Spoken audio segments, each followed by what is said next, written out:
ಕೊರೋನಾಗೆ ಸವಾಲು ಹಾಕಿ ಈ ಗ್ರಾಮಗಳೆಲ್ಲ ಗೆದ್ದಿದೆ. ಬ್ರೇಕ್ ಮುಂಚೆ ನಾನು ವಿಜಯನಗರದ ಒಂದು ಹಳ್ಳಿ ತೋರಿಸಿದೆ, ಉತ್ತರ ಕರ್ನಾಟಕ ಭಾಗದ ಒಂದು ಹಳ್ಳಿ ತೋರಿಸಿದೆ. ಈಗ ದಕ್ಷಿಣ ಕನ್ನಡಕ್ಕೆ ಹೋಗ್ತಾ ಇದ್ದೀನಿ. ದಕ್ಷಿಣ ಕನ್ನಡ ಜಿಲ್ಲೆ ಕಡಬ ತಾಲೂಕಿನ ಒಂದು ಗ್ರಾಮ ಇದೆ. ಗ್ರಾಮದ ಹೆಸರು ಸಿರಿಬಾಗಿಲು ಅಂತ. ಪ್ರಾಕೃತಿಕ ಸೌಂದರ್ಯದ ಗಣಿ ಆ ಸಿರಿಬಾಗಿಲು ಗ್ರಾಮ. ಅಲ್ಲಿ ಕೊರೋನಾದ ಸುಳಿವೇ ಇಲ್ಲ. Breaking news.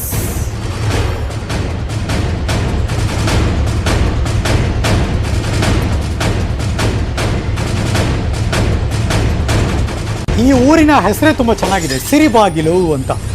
ದಕ್ಷಿಣ ಕನ್ನಡ ಅಂದ್ರೇ ಪಶ್ಚಿಮ ಘಟ್ಟದ ಸಾಲು, ಪ್ರಾಕೃತಿಕವಾಗಿ ತುಂಬ ಹೇರಳವಾಗಿರುವಂತಹ ಸೌಂದರ್ಯ ಅದು. ಎಲ್ಲ ಗ್ರಾಮಗಳಲ್ಲೂ ಕೊರೋನಾ ಅಂದರೆ ಬಹಳ ಭಯ, ಆದರೆ ಈ ಗ್ರಾಮದಲ್ಲಿ ಮಾತ್ರ ಕೊರೋನಾ ಒಂದೂ ಬಂದಿಲ್ಲ. 165 ಕುಟುಂಬ ಇರುವಂತಹ ಸಿರಿಬಾಗಿಲು ಗ್ರಾಮ. 875 ಜನ ಇದ್ದಾರೆ ಈ ಊರಿನಲ್ಲಿ. ಅಗತ್ಯ ಸಾಮಗ್ರಿಗಳಿಗೆ ಪಕ್ಕದ ಗ್ರಾಮಕ್ಕೆ ಹೋಗೋ ಜನ ಪಕ್ಕದ ಕೊಂಬಾರು ಪೇಟೆಯಲ್ಲಿ ಅಗತ್ಯ ವಸ್ತು ಖರೀದಿ ಮಾಡ್ತಾರೆ. ಕೊಂಬಾರು ಗ್ರಾಮದಲ್ಲಿ ಕೊರೋನಾ ಇದೆ ನಿಜ, ಆದರೆ ಸಿರಿಬಾಗಿಲಿಗೆ ಬಂದಿಲ್ಲ. ಬಲಭಾಗದಲ್ಲಿ ನೋಡಿ, ಆ ಗ್ರಾಮಕ್ಕೆ ಹೋಗ್ಬೇಕಾದ್ರೆ ಹೇಗೆ ಸಿಗುತ್ತೆ, ಪ್ರಕೃತಿ ಹೇಗೆ ಕಾಣಿಸುತ್ತೆ ಅಂತ.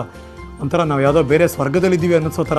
ಅದರಲ್ಲೂ ಬೆಳಬೆಳಗ್ಗೆ ಹೋಗ್ಬಿಟ್ರೆ ಆ ಮಂಜು, ಆ ವಾತಾವರಣ, ಬೆಟ್ಟ ಗುಡ್ಡ, ಪಶ್ಚಿಮ ಘಟ್ಟದ ಸಾಲು, ಅದ್ಭುತವಾಗಿರೋ ಪ್ಲೇಸ್ ಇದು ಸಿರಿಬಾಗಿಲು. ಕೊರೋನಾಗೂ ಈ ಊರಿಗೆ ಎಂಟ್ರಿ ಇಲ್ಲ.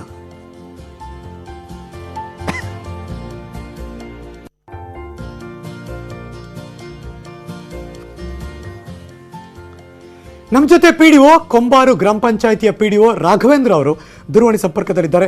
ರಾಘವೇಂದ್ರ ಸರ್, ನಮಸ್ಕಾರ, ಗುಡ್ ಮಾರ್ನಿಂಗ್. ನಮಸ್ತೆ ಸರ್. ಏನ್ ಮ್ಯಾಜಿಕ್ ಮಾಡಿದ್ರಿ ಈ ಊರಿಗೆ? ಏನ್ ಪ್ರಿಕಾಷನ್ ತಗೊಂಡ್ರಿ?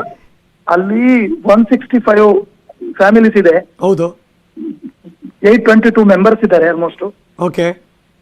ನಾವೇನ್ ಮಾಡಿದ್ವಿ, ನಮ್ಮ ಟಾಸ್ಕ್ ಫೋರ್ಸ್ ಸಮಿತಿ ಇದೆ, ಗ್ರಾಮ ಪಂಚಾಯತಿಯಲ್ಲಿ ಟಾಸ್ಕ್ ಫೋರ್ಸ್ ಸಮಿತಿ ಇದೆ. ಹಾ ಸರ್. ಅವರು ಆಕ್ಟಿವ್ ಆಗಿ ವರ್ಕ್ ಮಾಡಿದ್ದಾರೆ. ಅದರಲ್ಲಿ ಆ ಭಾಗದ ಪಂಚಾಯತ್ ಮೆಂಬರ್ಸ್ ಇದ್ದಾರೆ. ಹಾ ಸರ್. ಕಿರಿಯ ಆರೋಗ್ಯ ಸಹಾಯಕಿಯವರು, ಹೆಲ್ತ್ ಸಿಸ್ಟರ್ ಇದ್ದಾರೆ, ಓಕೆ, ಆಶಾ ವರ್ಕರ್ ಇದ್ದಾರೆ, ಅಂಗನವಾಡಿ ಟೀಚರ್ಸ್ ಇದ್ದಾರೆ. ಸರ್, ಇದು ಬೇರೆ ಬೇರೆ ಗ್ರಾಮದಲ್ಲೂ ಬೇರೆ ಬೇರೆ ಗ್ರಾಮ ಪಂಚಾಯತಿಯಲ್ಲೂ ಇರ್ತಾರೆ, ಬಟ್ ಸ್ಟಿಲ್ ಈ ಊರಿಗೆ ಯಾಕೆ ಬಂದಿಲ್ಲ ಕೊರೋನಾ? ಏನಾಯ್ತು ಆಕ್ಚುಲಿ? ಹೇಳ್ತೇನೆ ಸರ್. ಈಗ ಏನ್ ಮಾಡಿದ್ವಿ ಕೇಳಿದ್ರೆ, ನಿಜವಾಗಿ ಅದು ದೊಡ್ಡ ಸಿಟಿಗೆ ಅಟ್ಯಾಚ್ಮೆಂಟ್ ಆಗುವಂತ ಒಂದು ಗ್ರಾಮ. ಹೌದು. ಒಂದು ಕಡಬಕ್ಕೆ ಬರ್ಬೇಕು ಅವರಿಗೆ, ಇನ್ನೊಂದು ನೆಲ್ಲಿಯಾಡಿ ಪೇಟೆಗೆ ಹೋಗ್ಬೇಕು ಅವರು. ಸರಿ. ಬಟ್ ಏನಾಗಿದೆ ಕೇಳಿದ್ರೆ, ಒಂದು ಗ್ರಾಮಸ್ಥರು ಸರ್ಕಾರದ ರೂಲ್ಸ್ ಅನ್ನು ಸರಿಯಾಗಿ ಫಾಲೋ ಮಾಡಿದ್ದಾರೆ. Very good. ಇನ್ನೊಂದು ಏನ್ ಮಾಡಿದ್ದಾರೆ ಕೇಳಿದ್ರೆ, ನಮ್ಮ ಟೀಮ್ ಇದೆಯಲ್ಲ, ಟಾಸ್ಕ್ ಫೋರ್ಸ್ ಸಮಿತಿ ಟೀಮ್, ಅದರಲ್ಲಿ ನಾನು ಕೂಡ ಅದರ ಲೀಡ್ ಮಾಡ್ತೀರಿ. ಹೌದು, ನಾನು ಮೇನ್ ಕಂಟ್ರೋಲಿಂಗ್ ಎಲ್ಲ ಫೀಲ್ಡ್ ವಿಸಿಟ್ ಮಾಡಿ ನಾವು ಮನೆ ಮನೆಗೆ ಅವೇರ್ನೆಸ್ ಮಾಡಿದ್ದೇವೆ. ಆಮೇಲೆ ಮೈಕದಲ್ಲಿ 1-2-3 ಬಾರಿ ಅನೌನ್ಸ್ಮೆಂಟ್ ಮಾಡಿದ್ದೇವೆ. ಬಟ್ ಹೇಳಿದ್ದಿಲ್ಲ ಗ್ರಾಮಸ್ಥರು ಕೇಳಿಸ್ಕೋತಾರ ಸರ್? ಯಾರು ಅನ್ನಲ್ವಾ ಸರ್?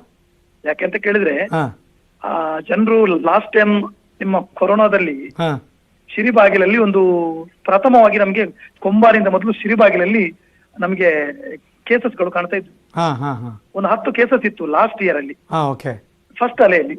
ಅರ್ಥ ಆಯ್ತು. ಈಗ ಸೆಕೆಂಡ್ ವೇಲ್ ಏನಾಗಿದೆ ಕೇಳಿದ್ರೆ, ಎಲ್ಲಾ ಜನರು ಎಚ್ಚೆತ್ಕೊಂಡಿದೆ. ಯಾಕಂತ ಹೇಳಿದ್ರೆ, ವೆರಿ ಗುಡ್, ಕಷ್ಟ, ಇದರಲ್ಲಿ ಹೊರಬರಕ್ ಆಗೋದಿಲ್ಲ ಹೇಳುವಂತ ಒಂದು ಮನಸ್ಸಿಗೆ ಅವರಿಗೆ ತಲುಪಿದೆ. ಅಂದ್ರೆ ಎಲ್ಲಾ ಕಡೆ ಈಗ ಮಾಧ್ಯಮ ಇದೆ. ಹೌದು, ನಿಮ್ಮ ಮಾಧ್ಯಮದ ಮೂಲಕ ನೋಡ್ತಾ ಇರ್ತಾರೆ. ಸಣ್ಣ ಸಣ್ಣ ಮಕ್ಕಳು, ಹುಡುಗರು ಎಲ್ಲ ಈ ಸಲದ ಸೆಕೆಂಡ್ ವೇ ಅಲ್ಲಿ ಎಲ್ಲಾ ಯಂಗ್ಸ್ಟರ್ಗಳು ಡೆತ್ ಆಗಿದ್ದಾರೆ. Very good. ಹಾಗಾಗಿ ಅದನ್ನು ಅವರು ಅವೇರ್ನೆಸ್ ಅವರಿಗೆ ಬಂದಿದೆ. Very good. ಸೊ ಅವ್ರು ಏನ್ ಮಾಡ್ತಾರೆ ಕೇಳಿದ್ರೆ, ಅನಗತ್ಯ ಪೇಟೆಗೆ ಬರ್ತಾ ಇಲ್ಲ. ಅಲ್ಲ, ಒಂದ್ ಕಡೆಯಿಂದ ನೀವು ಇನಿಷಿಯೇಟ್ ತಗೊಂಡ್ರಿ, ನಿಮ್ಮ ಟೀಮ್ ರೆಡಿ ಆದ್ರು, ನೀವು ಲೀಡ್ ಮಾಡಿದ್ರಿ, ಜನ ಕೂಡ ಒಂದಷ್ಟು ಅವೇರ್ನೆಸ್ ಮೂಡ್ತು, ಅವರು ಕೂಡ ಎಚ್ಚೆತ್ಕೊಂಡ್ರು. ಇಬ್ಬರು ಸೇರಿ ಆ ಊರಿಗೆ ಒಂದು ಕೇಸಸ್ ಬರ್ದೇ ಇರೋ ಥರ ನೋಡ್ಕೊಂಡಿದ್ದೀರಿ. ಥ್ಯಾಂಕ್ ಯು ಸರ್, ನ್ಯೂಸ್ 18 ಜೊತೆ ಮಾತಾಡಿದ್ದಕ್ಕೆ. ಶ್ರೀ ರಾಘವೇಂದ್ರ ಅವರು, PDO.